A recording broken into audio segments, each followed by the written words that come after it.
Out on the map, which is Ottawa, Canada, and I've been exploring 16 years around the world, all of these black dots, 92 countries visited.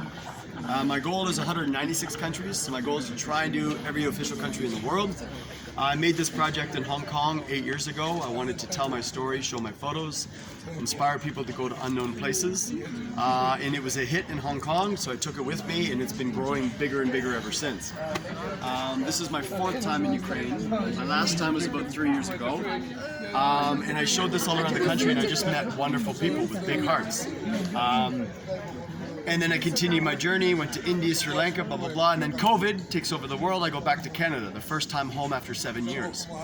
And it just, I didn't realize what my culture was until I was away for so many years. And then I go home and everyone just stares at the phone and everyone is Amazon, Netflix, Tinder, cell phones, Wi-Fi, texting. And I was like, oh my God, nobody gets off their asses and goes anywhere. And it really kind of hit me hard. I was super depressed.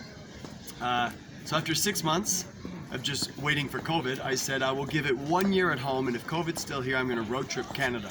So 1 year came, I bought a van, turned it into a house, and I drove across Canada and America for 1 year, 47,000 kilometers. But when I got to like California/Las Vegas, I started hearing about the war in Ukraine. And because I've been here many times, it just started feeling kind of strange, living in this van under a palm tree in California, heading to Mexico to swim in the ocean and have a great time while my friends in Ukraine are getting shot at.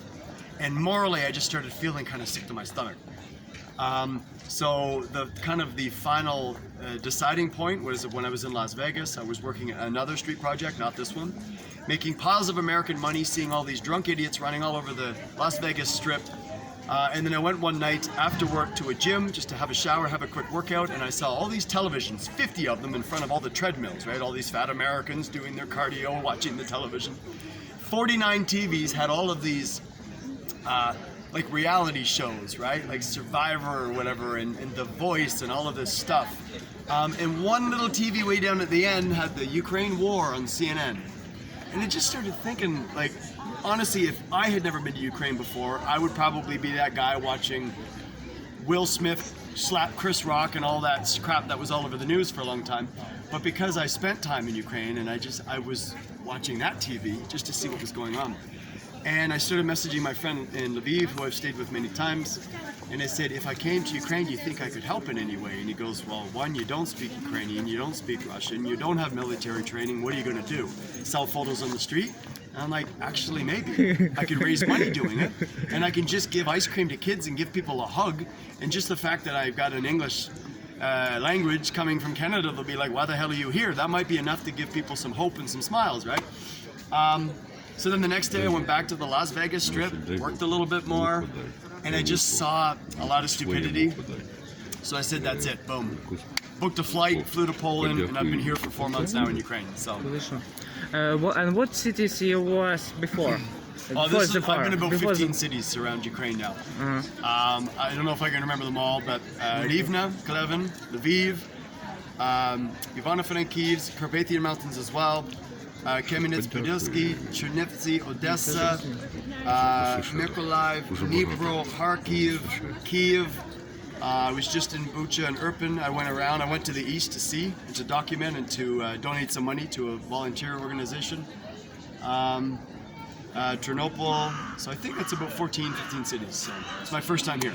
So, yeah, I just seen a lot of things around the world, and from what I've learned with my 92 countries in 16 years, for me, the richer the country, the ruder the people. The poorer the country, the nicer the people. The more corrupt the government, the friendlier the citizens. And places of struggle have the most beautiful people. They unite. So when I work on the streets of rich countries, no one says hello. You barely make a penny. But when I go to the Middle East, Eastern Europe, parts of Asia, they will take you home and have tea with their family. It's the most beautiful thing. So it changed me as a North American. I don't feel Canadian anymore. I don't really even believe in countries anymore, and borders and visas and religions and all these things that we've created. I just believe a Ukrainian and a Canadian and a Vietnamese are all exactly the same. And it's humans that built the walls and the borders and the passports and the visas, and that's why we don't understand each other. So I'm just trying to tell people to get out there and see the world, see as much of it as you can, learn all of these things, and then go home and just apply it to your family and just stuff like that. So Thank you for your job. no worries, guys.